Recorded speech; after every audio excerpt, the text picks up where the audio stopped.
Grimm's Complete Fairy Tales. The Brothers Grimm. Thumbling. There was once a poor peasant who sat in the evening by the hearth and poked the fire, and his wife sat spinning. Then said he, "How sad it is that we have no children! With us all is so quiet, and in other houses it is noisy and lively." "Yes," replied the wife, and sighed. "Even if we had only one, and it were quite small and only as big as a thumb, I should be quite satisfied, and we would still love it with all our hearts." Now it so happened that the woman fell ill, and after 7 months gave birth to a child that was perfect in all its limbs, but no longer than a thumb. Then said they, "It is as we wished it to be, and it shall be our dear child." And because of its size, they called it Thumbling. They fed it plenty of food, and the child did not grow taller, and remained as it had been at the first. Nevertheless, it looked sensibly out of its eyes, and soon showed itself to be a wise and nimble creature, for everything it did turned out well. One day, the peasant was getting ready to go into the forest and cut wood, when he said, as if to himself, "How I wish there was anyone who would bring the cart to me." "Oh, father," cried Thumbling, "I will soon bring the cart. Rely on that.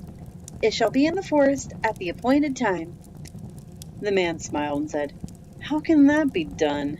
You are far too small to lead the horses by the reins." "That's of no consequence, father. If my mother will only harness it, I shall sit in the horse's ear and call him to go how he is ought to go." "Well," answered the man, "for once we will try it." When the man came, the mother harnessed the horse and placed Thumbling in its ear, and then the little creature cried, "Gee up, gee up!" Then it went quite properly, as if with its master, and the cart went the right way into the forest. It so happened that just as he was turning a corner and the little one was crying, "Gee up!" 2 strange men came towards him. "My word," said one of them, "what is this? There is a cart coming, and a driver is calling to the horse, and still he is not to be seen." "That can't be right," said the other. "We will follow the cart and see where it stops."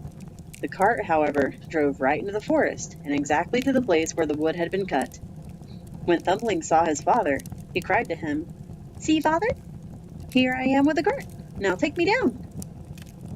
The father got hold of the horse with his left hand, and with the right hook his little son out of the ear.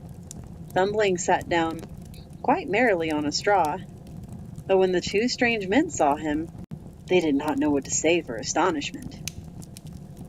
Then one of them took the other aside and said, "Listen, the little fellow would make our fortune if we exhibited him in a large town for money. We will buy him." Then went to the peasant and said, "Sell us the little man. He shall be well treated with us." "No," replied the father, "he is the apple of my eye, and all the money in the world cannot buy him from me." Thumbling, however, when he heard of the bargain, had crept up the folds of his father's coat, placed himself on his shoulder, and whispered in his ear, "Father, do give me away. I will soon come back again." Then the father sold him to the 2 little men for a handsome bit of money. "Where will you sit?" they said to him. "Oh, just set me on the rim of your hat, and then I can walk backwards and forwards and look at the country, and still not fall down."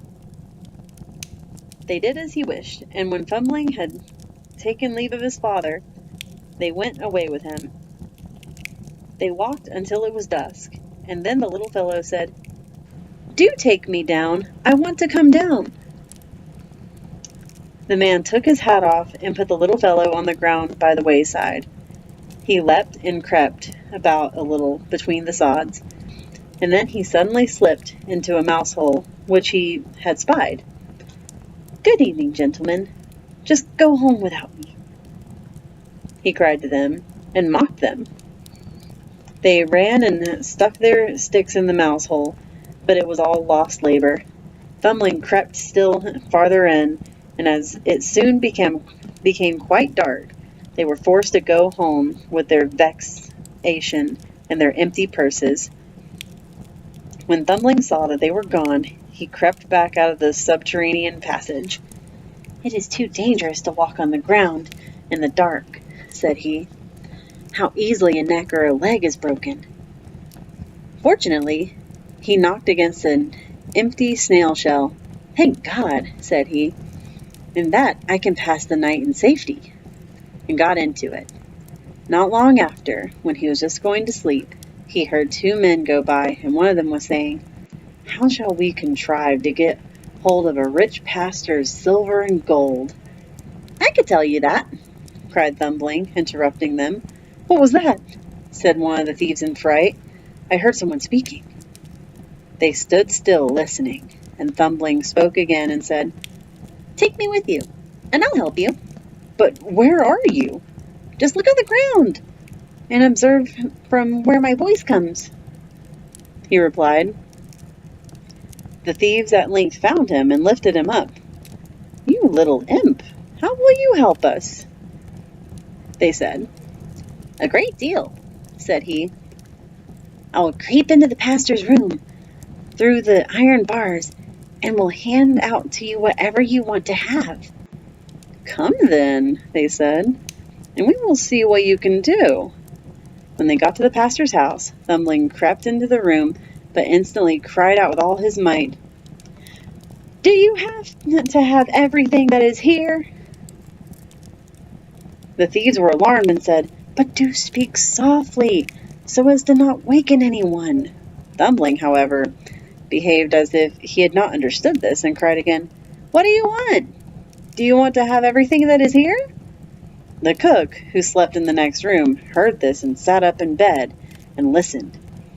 The thieves, however, had in their fright run some distance away, but at last they took courage and thought, "The little rascal wants to mock us."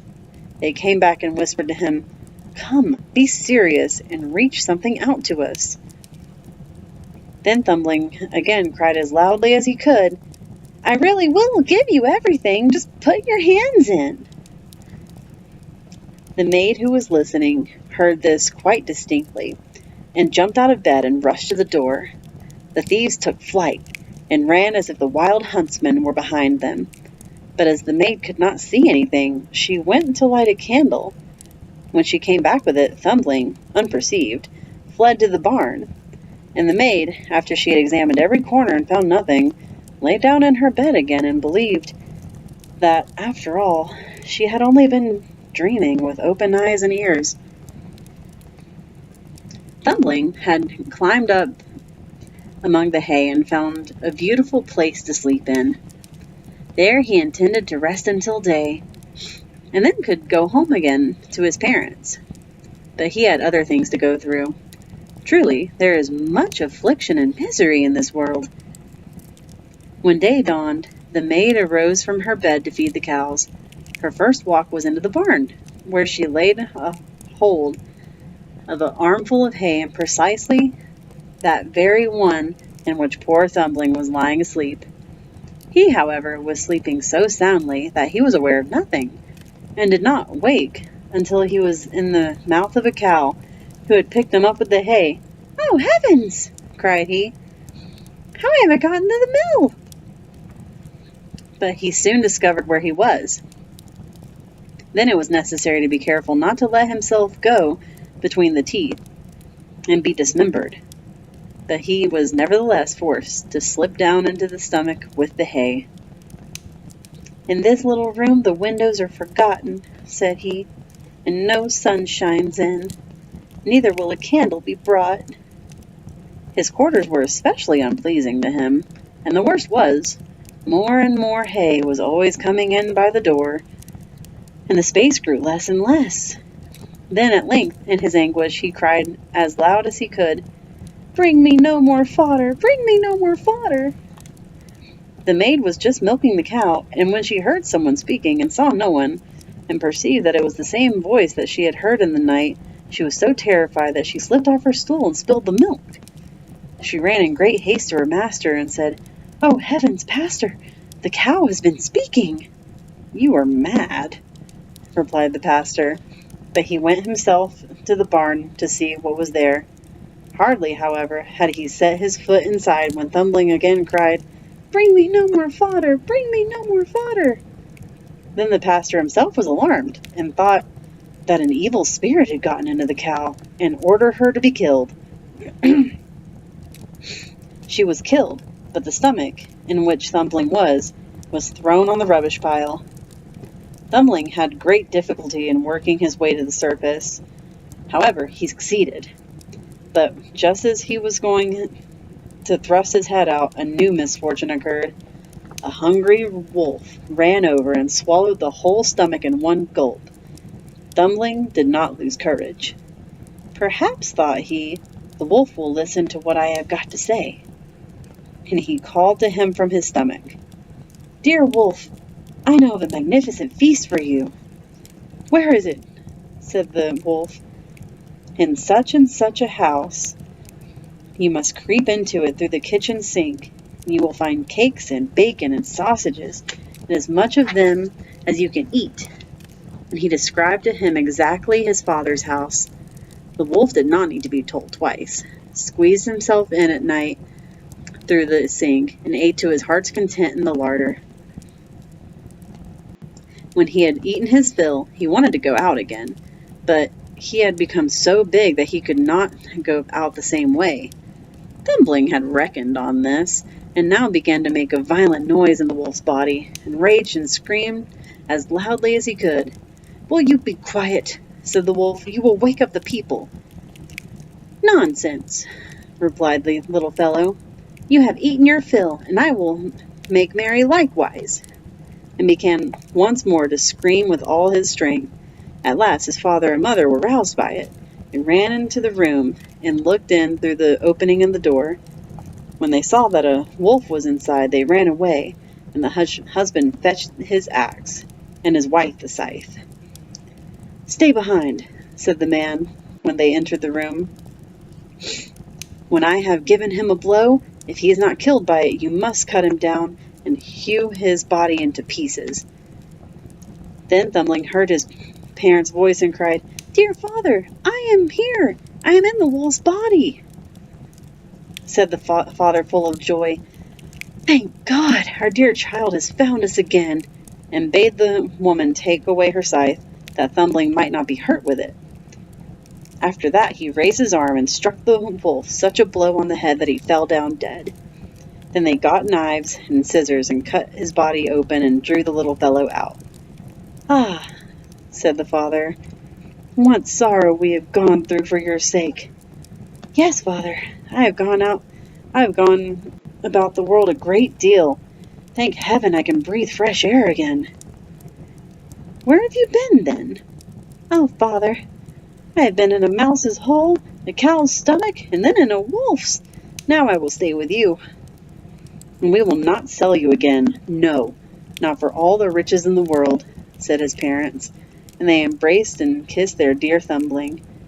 They gave him food and drink, and had some new clothes made for him, for his own had been spoiled on his journey.